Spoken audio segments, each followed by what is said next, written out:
You might stumble, but then it is about getting up and moving ahead. That is exactly what Meghalaya need to do now. Kate Diamond with this shot. और कहते हैं ना कि champion वही बनता है जो गिरकर वापस उठता है।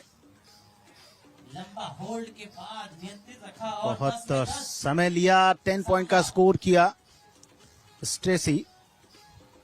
स्टेसी सांगमा मेघालय के लिए। बहुत मेहनत करनी पड़ेगी। अब धीरे धीरे हवा का बहाव बढ़ चुका है और ऐसे में देखना है क्या कंट्रोल करते हैं। 8 पॉइंट, 9 और 10 से कम बात नहीं करनी होगी, तभी इस मुकाबले में वापसी कर पाएगी मेघालय की टीम, क्योंकि पहले ही राउंड में वे बहुत ज्यादा पिछड़ चुके हैं, पहले एंड में वे बहुत पिछड़ चुके हैं, 7 पॉइंट से पीछे चल रहे हैं।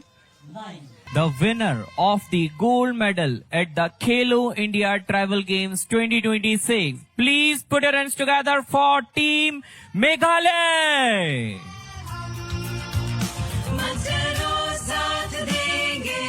Now, I would like to request Gopal sir to kindly present the medal to the winners.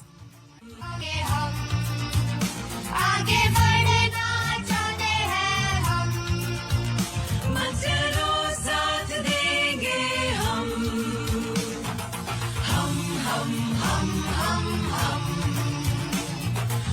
Thank you, sir. I would like to request Vaibhav sir to kindly present the souvenir to the winners.